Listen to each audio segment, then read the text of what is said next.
പകരം വെക്കാനില്ലാത്ത പ്രതിഭകളും കാലയവനികളിൽ മറഞ്ഞ കഥാപാത്രങ്ങളും.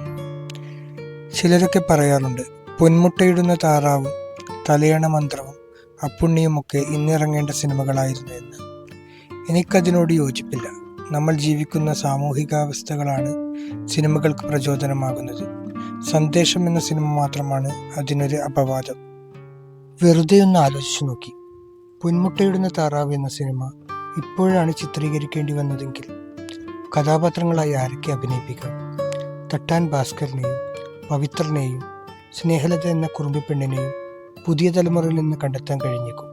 പക്ഷേ മൂത്ത തട്ടാനെ ആരവതരിപ്പിക്കും? കൃഷ്ണൻകുട്ടി നായർ തകർത്തഭിനയിച്ച വേഷമാണ്. മരിച്ചതായി പലവട്ടം തോന്നിപ്പിക്കുകയും വീണ്ടും ജീവനോടെ കമ്പിളിപ്പുതപ്പിനുള്ളിൽ കിടന്ന് നമ്മളെ ചിരിപ്പിക്കുകയും ചെയ്ത മൂത്ത തട്ടാൻ. സ്നേഹലതയ്ക്ക് ഭാസ്കരൻ പണിയിച്ചു കൊടുത്ത 10 പവന്റെ മാലയെ ചൊല്ലി പണിക്കരുടെ മുറ്റത്ത് നടക്കുന്ന പൊരിഞ്ഞ വഴക്കിനിടയിലേക്ക് പാതി ജീവനോടെ ആടി വന്ന് ഇന്നസെന്റിനെ സൗമ്യമായി അടുത്തേക്ക് വിളിച്ച് ഫ എന്ന് ആട്ടുകയും അതിൻ്റെ ആഘാതത്തിൽ വാഴക്കൂട്ടത്തിലേക്ക് സ്വയം വീണുപോവുകയും ചെയ്യുന്ന തട്ടാൻ ഗോപാലൻ.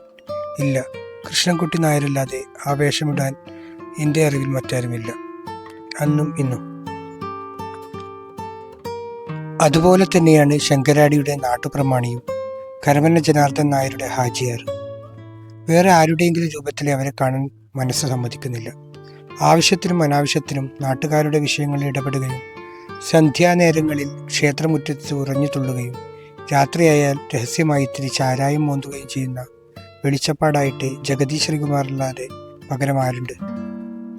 സന്ദേശം ഇന്നും പ്രസക്തമാകുന്നത് നമ്മുടെ രാഷ്ട്രീയം അന്നത്തേതിൽ നിന്നും ഒരു ഇഞ്ച് പോലും മുന്നോട്ട് പോകാത്തത് കൊണ്ടായിരിക്കാം. തിരഞ്ഞെടുപ്പിൽ ഒരു മുന്നണി പരാജയപ്പെട്ടാൽ താത്വികമായ അവലോകനങ്ങൾ ഇന്നും നടക്കുന്നു. എതിർചേരിയിലെ പാർട്ടികൾ തമ്മിൽ അന്തർധാര സജീവമായിരുന്നെന്ന് ഇന്നും ചർച്ച ചെയ്ത് കണ്ടെത്തുന്നു. നേതാക്കൾ ആഹ്വാനം ചെയ്യുന്നു, അണികൾ തല്ലുകൊള്ളുന്നു, ജലപീരങ്കി ഏൽക്കുന്നു.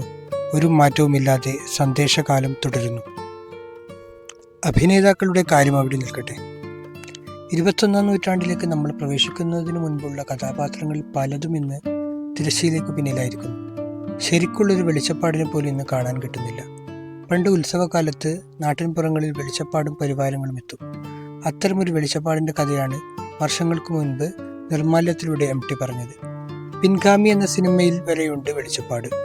പട്ടാളത്തിൽ നിന്നും വരുന്ന മോഹൻലാലിൻ്റെ മുന്നിൽ അന്ന് വെളിച്ചപ്പാടായി അവതരിച്ചത് മാള അരവിന്ദനായിരുന്നു. ഇന്ന് അങ്ങനെ ഒരു വെളിച്ചപ്പാടിനെ നാട്ടിൻപുറങ്ങളിൽ കുട്ടികൾ കാണാറേയില്ല. അടുത്ത കാലത്ത് എൻ്റെ അകന്ന ബന്ധത്തിൽപ്പെട്ടൊരു ചേച്ചി വീട്ടിൽ വന്നു. അവരുടെ മകൻ അബുദാബിയിൽ എഞ്ചിനീയറായിരുന്നു. കൊറോണയ്ക്ക് വളരെ മുൻപേ ഗൾഫ് ഉപേക്ഷിച്ച് നാട്ടിൽ വന്നു. ഇപ്പോൾ പേരുകെട്ട ഒരു സ്വകാര്യ ക്ഷേത്രത്തിൽ കോമരമാണത്രേ. രാവിലെയും വൈകിട്ടും അരമണി കെട്ടി പള്ളിവാളെടുത്ത് വെളിച്ചപ്പെടണം, കൽപ്പന പറയണം. ശമ്പളം കൂടാതെ ദക്ഷിണയായും നല്ലൊരു തുക കിട്ടും. എഞ്ചിനീയർ ജോലിയേക്കാൾ വരുമാനം. തികച്ചും പ്രൊഫഷണൽ. അന്തിക്കാട് എന്ന ഗ്രാമം പണ്ട് അറിയപ്പെട്ടിരുന്നത് നല്ല തെങ്ങിൻ കള്ള് കിട്ടുന്ന സ്ഥലം എന്ന പേരിലായിരുന്നു. മദ്രാസിൽ സംവിധാനം പഠിക്കാൻ പോയ സമയത്ത് ശങ്കരാടിയെ പരിചയപ്പെട്ടപ്പോൾ ആദ്യം ചോദിച്ചത് അന്തിക്കാടൻ കള്ളിനെ പറ്റിയാണ്. എവിടെ നോക്കിയാലും ചെത്തുകാരെ കാണാമായിരുന്നു. എല്ലാ പുരയിടങ്ങളിലും ചകിരി കൊണ്ട് പട്ട കെട്ടിയ തെങ്ങുകൾ കാണാമായിരുന്നു. മായമില്ലാത്ത കള്ള് കിട്ടാൻ അന്യദേശത്തു നിന്ന് പോലും ആളുകൾ അന്തിക്കാട്ടെത്തുമായിരുന്നു. നേരം വെളുത്താൽ ചെത്തിയെടുത്ത കള്ള് അളക്കുന്ന സ്റ്റോറുകൾ പലയിടത്തും സജീവ കാഴ്ചയായിരുന്നു. ശുദ്ധമായ നാട്ടുകള്ളിൻ്റെ മണമേറ്റാണ് ഞങ്ങളൊക്കെ സ്കൂളിൽ പോയിരുന്നത്. കള്ളുഷാപ്പിൻ്റെ മുന്നിൽ എപ്പോഴും മണിയനീച്ചകൾ വട്ടമിട്ട് പറക്കുന്നത് കാണാമായിരുന്നു. മണ്ഡന്മാർ ലണ്ടനിൽ എന്ന എൻ്റെ ആദ്യകാല ചിത്രത്തിൽ പറവൂർ ഭരതൻ ചെത്തുകാരനാണ്. മഴവിൽ കാവടിയിലും ചെത്തുകാരനുണ്ട്. ഒടുവിൽ ഉണ്ണികൃഷ്ണനാണ് ചെത്തുകാരൻ കുഞ്ഞാപ്പുവായി വേഷമിട്ടത്. അന്ന് ഒടുവിലിനു വേണ്ടി ചെത്തുകാരൻ്റെ സാമഗ്രികൾ അന്തിക്കാട് നിന്നാണ് കൊണ്ടുപോയത്. എൻ്റെ അയൽവാസിയായ ഷൺമുഖൻ്റെ ഉപകരണങ്ങളായിരുന്നു അത്. ഷൺമുഖൻ പോലും പിന്നീട് ചെത്തുപേക്ഷിച്ച് ഗൾഫിൽ പോയി തിരിച്ചു വന്ന് ക്ഷീര കർഷകനായി മാറി. വിരലിലെണ്ണാവുന്ന ചെത്തുകാരെ ഈ പഞ്ചായത്തിൽ ഇപ്പോഴുള്ളൂവെന്ന് ഈയിടെ പറഞ്ഞത് അന്തിക്കാട്ടുകാരനായ മുൻ കൃഷിമന്ത്രി VS സുനിൽകുമാറാണ്.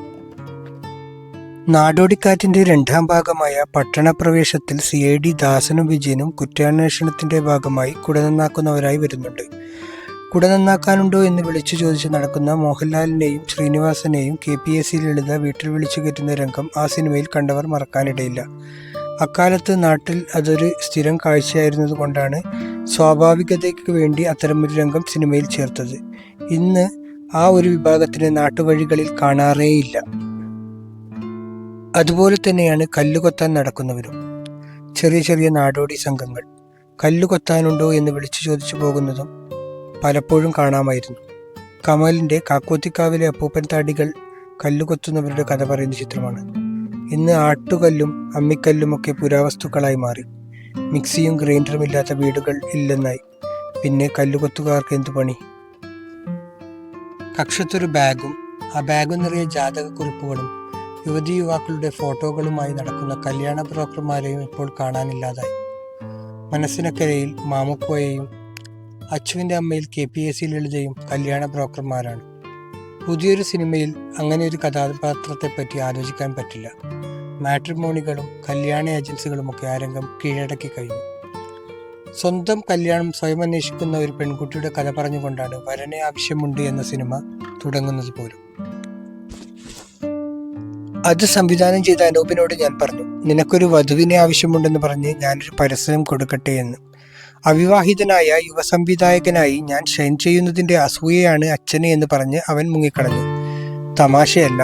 പണ്ടായിരുന്നെങ്കിൽ അവിവാഹിതനായ ഒരു മകനുണ്ടെന്നറിഞ്ഞാൽ പല പെൺകുട്ടികളുടെയും ആലോചനകളുമായി കല്യാണ ബ്രോക്കർമാർ ഇവിടെ കറങ്ങിയിറങ്ങിയത്. മാമുക്കോയെ പോലെ ഒരു ചായപ്പീടിയക്കാരനെയോ കുതിരവട്ടത്തെ പോലെ ഒരു കാളവണ്ടിക്കാരനെയോ കണ്ടിട്ട് കാലമെത്രയായി. ഇതൊന്നും ഒരു കുറ്റമായി പറയുന്നതല്ല. കാലം മാറുകയാണ്. പണ്ട് മാധവിക്കുട്ടി എഴുതിയ ഒരു ലേഖനം ഓർമ്മ വന്നു.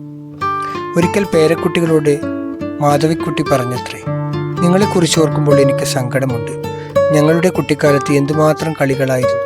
ഓലപ്പന്ത് കളിയും വേലിയിറമ്പിൽ നിന്ന് മഷിത്തണ്ട് പറിച്ചെടുത്ത് സ്ലേറ്റ് മായ്ക്കലും അപ്പൂപ്പൻ താടിയുടെ പിന്നാലെ ഓടിക്കളിക്കലും നാട്ടുചെടിയുടെ പശ ഊതി കുമിളുകൾ പറപ്പിച്ച് കളിക്കലുമെല്ലാം. അതൊന്നും അനുഭവിക്കാൻ നിങ്ങൾക്ക് ഭാഗ്യമില്ലാതായല്ലോ. കുട്ടികൾ പറഞ്ഞത്രേ, അമ്മൂമ്മയുടെ കുട്ടിക്കാലം ഓർത്ത് ഞങ്ങൾക്കാണ് സങ്കടം. അന്ന് ഇൻ്റർനെറ്റില്ല, വീഡിയോ ഗെയിമില്ല, കമ്പ്യൂട്ടറില്ല. കഷ്ടം, നമുക്ക് മറുപടിയില്ല. എങ്കിലും ഒരു നഷ്ടബോധമുണ്ട്, പ്രത്യേകിച്ചും പഴയ സിനിമകൾ കാണുമ്പോൾ. ഒരുപാട് നല്ല കഥാപാത്രങ്ങൾ ഇന്ന് അപ്രത്യക്ഷമായിരിക്കുന്നു. പിന്നെ ഒരാശ്വാസമുള്ളത് ആ സിനിമകൾ ഇന്നത്തെ തലമുറയും ആസ്വദിക്കുന്നു എന്നുള്ളതാണ്. അന്ന് ജനിച്ചിട്ടില്ലാത്തവർ പോലും തട്ടാനിലെ പശുവിനെ കളഞ്ഞ പാപ്പിയെ കണ്ട് കൈയടിക്കുന്നു. പോളണ്ടിനെ കുറിച്ച് ഒരക്ഷരം മിണ്ടരുത് എന്ന് പറയുന്നു. എത്ര മനോഹരമായ നടക്കാത്ത സ്വപ്നമെന്ന് പറഞ്ഞ് പൊട്ടിച്ചിരിക്കുന്നു. എല്ലാത്തിനും അതിൻ്റെതായ സമയമുണ്ട് ദാസ എന്ന് സമാധാനിക്കാം.